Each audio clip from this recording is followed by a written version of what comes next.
In this video, I'm going to talk about why I moved abroad. I'm also going to share some thoughts on the dating pool and just about, being a white guy over here in Vietnam. And the reason I'm talking about this is I got asked some questions on YouTube. If you see me look over, I'm going to try to remember the questions. I got my iPad right here, my video pulled up, and then the comments right here. I appreciate the questions. This is coming from I don't know what to do. So I'll respond to those.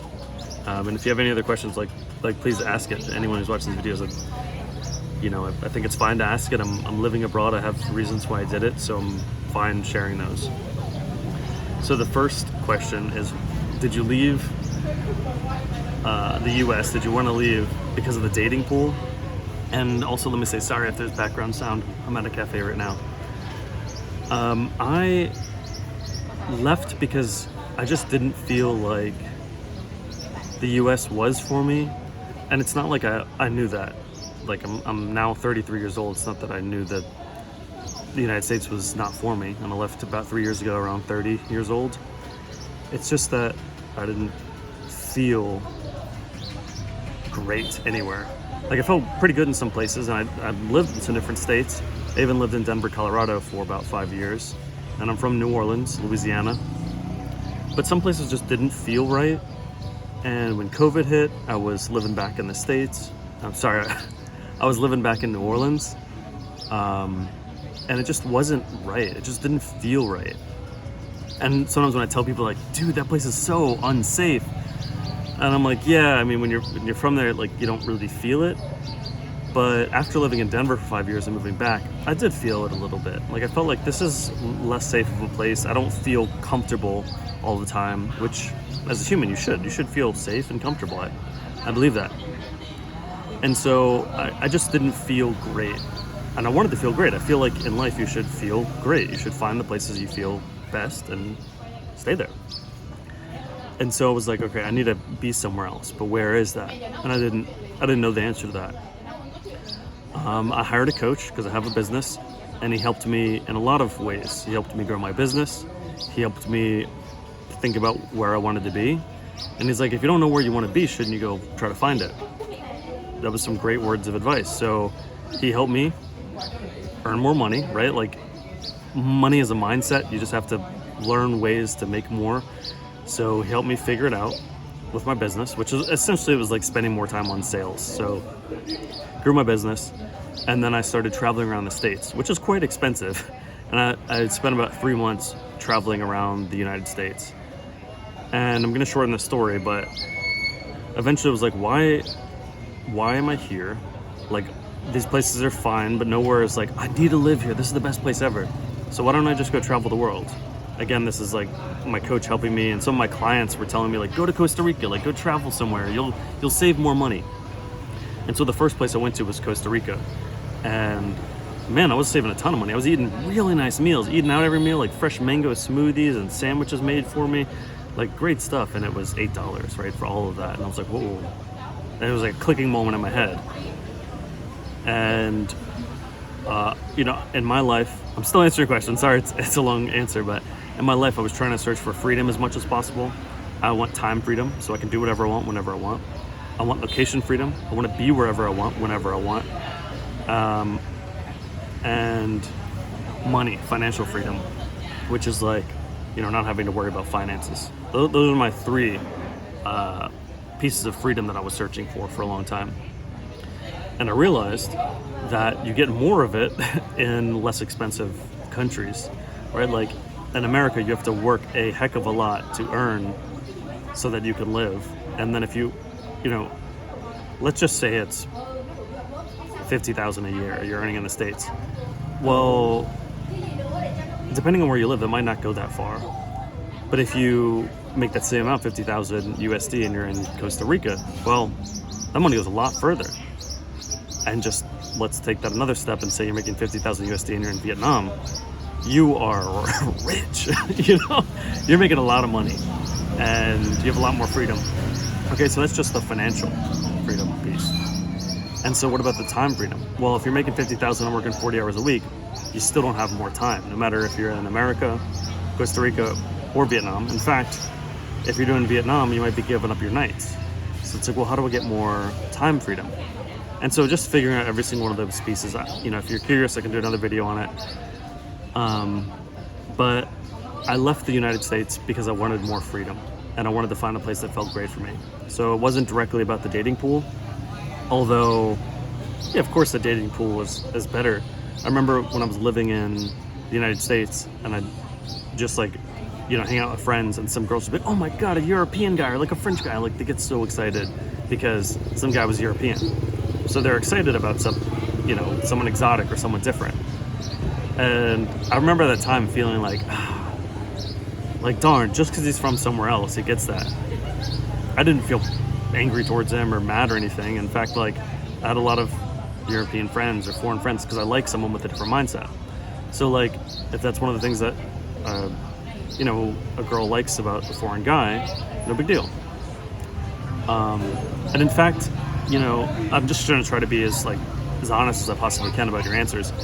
I did like Asian girls, and I grew up around a lot of Vietnamese friends. So I had Vietnamese friends, and I did date Vietnamese girls. I also dated white girls and stuff too, but I thought I was attracted to Vietnamese women, so I knew that. So I hope that answers the first question. So I didn't leave the States because of the dating pool, but it is a great factor. Now that I'm here, the other piece of that is as I was saying, American girls are interested in foreign guys. Well, I mean, when you're here, you're the foreign guy, so your dating pool drastically increases because you are a limited option, right? Supply and demand. There's very few of you, and a heck of a lot of demand for it. And in the States, if you're, if you're a girl or guy looking for a foreign person, the demand's still great, but the supply is low. There's less foreign people potentially in the United States if it's the type you're looking for, I should say. Let me move on to the next question, because I think I could linger on that one forever. Is Vietnam my home life now? Yep, Vietnam is. I want to live here forever. It's wonderful.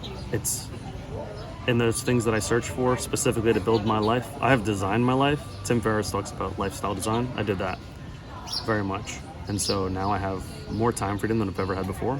I got more financial freedom than I've ever had before. And I have location freedom. I could be wherever I want. Now that I'm dating someone, it restricts it a little bit more. And it's okay because it's the person I want to be with, and I'm still in Vietnam. I'm just talking about the location specifically. It's fine. I could talk more about that if you wanted to. How fast did you end up meeting the one out there? Not so fast, man. As you start doing traveling, it's just like dating in the United States. It takes time. You have to go on a bunch of dates to see what you like. And as you date, you continue to do that. As you travel, you continue to do that, whatever it may be. And so I still remember being here and going on dates. Let's just say in Vietnam. I traveled the world for a couple years before I got here, or 8 months, I think, before I ended up here, and then I still traveled around a lot. I kept leaving Vietnam and coming back to make sure that this is the right place that I wanted to live. Anyway, so then when I decided it's the right place I wanted to live, I was like, okay, now I can date with the intention of finding someone that I can be long-term with. And so once I started doing that, some of them didn't go so well. Some of them still have a mindset, right? You're a foreign guy, you probably have some money, so they just want to go on dates to get a free meal or to get, something out of you, which is the same thing that can happen in the States. So you just gotta be aware of that.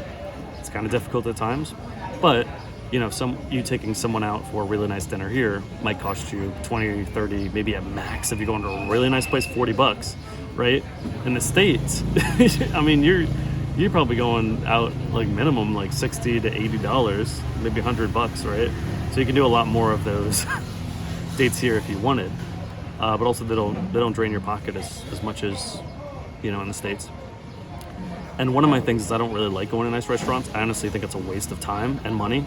So much, because you're restricted. You walk in there, you have to sit down. You can't just get up and leave whenever you want, and you pay a lot of money to be restricted there. I really hate fancy restaurants. I just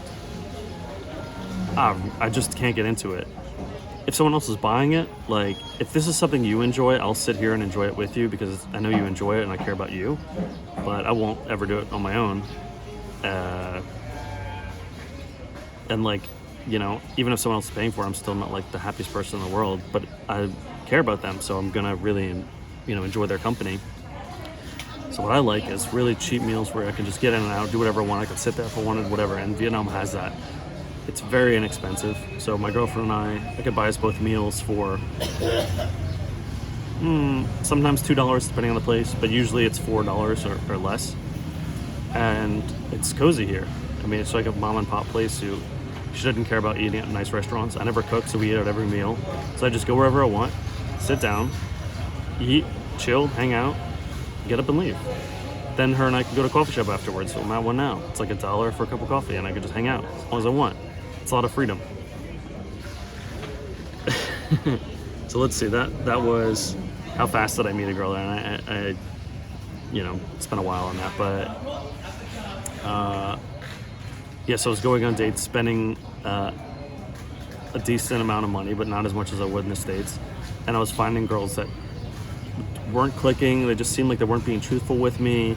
Like I wanted something long term, but they just weren't saying the words that like I could hear. They weren't saying anything that I felt was touching my heart. That's what I can say, right? It's feelings. I mentioned that in the last video. It's like harder to put into words, but it just didn't feel right. And then I met the girl I have now, and it just clicked. There was something inside of me that said, this feels right. And so when you feel that, honestly, I feel a good feeling with a lot of people, my friends and everyone. I feel a good feeling like I want to spend more time with them. But if it's not reciprocated, you need to acknowledge that. If it is reciprocated, it's like, I feel like I want to spend more time with you. Do you? And I'm totally all about saying that. And if they're like, oh yeah, you know, maybe we like, I enjoyed this, and if they say anything like that, like register that in your head. Just, you don't need to waste time anymore. Like that's fine. It'd be better if they said, you know what, I actually don't want to spend any more time, because that saves you a lot of time. But if they're not being honest and truthful with you, you just need to register the feeling inside of you. And so the girl I found now, the girlfriend I have, I mean, every single thing I did, she reciprocated so well, and everything she did, I reciprocated. And it's just like each one of us wanted to spend more time with each other and just enjoy each other's company. And we're both, you know, weird, and we can just enjoy each other. And so that is wonderful to me. It feels good for me. And every single word she says and the reaction she gives is that she enjoys it too. So that makes me feel good, and it makes her feel good. So like, I want that in life. So that was a big clicking moment for me.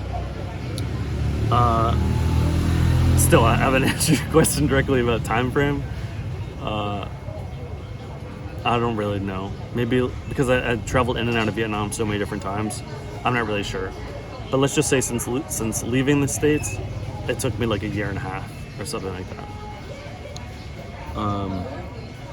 Was there a lot of girls you still had to go through to find her? And so now her parents watch this YouTube channel, although I don't know if they're going to watch it in translations or anything. her mama asked me that question, like, did you date a lot? And I was like, I've only dated your daughter before. And I smiled when I said it. But yeah, to answer your question, yes. I mean, I think you have to figure out what you want. And if you're not going to do that, for example, I got smarter and smarter at being able to tell if someone is not interested or if they're not enjoying it at the same level as I am. Because if you know, ignorance is bliss, right? If you go on your first date ever and you meet someone and they're like not interested in you at all, let's just say they're really pretty, but they're not interested in you at all, you might like fall head over heels for them. But like, this person is wonderful, but like they don't like you at all. And so like you spend all this time in them and then it doesn't work out. But if you go on 10 dates and 3 of them are the same way and they're not interested in you, but 7 of them are, you can now tell like, oh wait, I can tell when someone's not interested in me, so I don't want to waste time with them, even if they are really pretty, because why would you do that? Why would you waste your time and your life on somebody that doesn't care about you on the same level you care about them? And so yes, I did date to figure out what I wanted, And yes, at times I was like totally done with it. And in fact, the day I met my girlfriend, like before she got to the restaurant we were gonna meet at, I told myself I'm completely done. Like this is the last girl I'm meeting. And in fact, I was in the bathroom talking to myself in the mirror before she got there, and I was like, this is it. This is the last date you're going on. After this, it's done. No more. You were done doing this. And I was like talking to myself because I was like frustrated with doing it so much. Little did I know I would meet a girl I would just connect with so well. Like, I did not. So I hope that answers that question. The next one is, are you bros with the men you met out there? Or did they treat you a little cruel because they see me as competition? It depends on the country you go to. Everywhere you'll find nice people, and everywhere you'll find unkind people. But I will say, like, Vietnam is one of the kindest places on earth, and one of the safest places. So I don't think anyone see me really as competition. I remember being in Latin America and like at times feeling that, or like walking into a place and like so many eyeballs were on me, but the guys were looking at me like this. And like I didn't feel comfortable. So then sometimes I left places. I'm usually solo, I'm usually by myself. So, and I'm, like I said, grew up in New Orleans, so I'm a little bit aware of when I'm in a dangerous situation. Some people might not be. So like, I left. And also like, at the same time as I'm saying this, it's like, I'm also aware when I'm not in as much of a dangerous situation, so I can, I'm not afraid. I'm not as scared to be in a place solo or by myself and venture out and do stuff. So I did feel it at times in Latin America, and I just registered that and kept it in my mind. And if I get to a point where I was like feeling a little bit too uncomfortable, then I'd leave. It rarely ever happened. It only happened a couple times in Latin America when I was like in a club or something like that. And then in Vietnam, never really felt it. Nobody's treated me like competition. Most of the guys are family.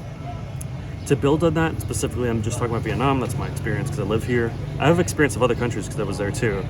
But Vietnam seems like one of the most family-oriented places in the world. So when you go to a restaurant and you see an old man, you call him grandpa. You see an old woman, you call her grandma. You go to a place to buy clothes and lady seems like the same age as your mom, you're going to call her auntie. This is all in Vietnamese, right? Like ba, go. So the same words that I just said in the same order. So everyone's family. You're using, I think it's pronoun, like maybe it would be pronouns. It's probably another word for it. But you're calling them family names. Okay? So you're calling them grandpa. Hey grandpa, good to see you. He might not be related to you at all, right? So when you meet a new person, and let's say it's another guy and he seems a little bit older than you, then you say like, hey brother, how are you? And so initially, just in conversation, you're calling everyone by a very familiar family term. So everyone's treated like family here. I eat at mom and pop restaurants all the time, so I go in and it's an older guy and I'm like, ciao om, ciao, like hello grandpa.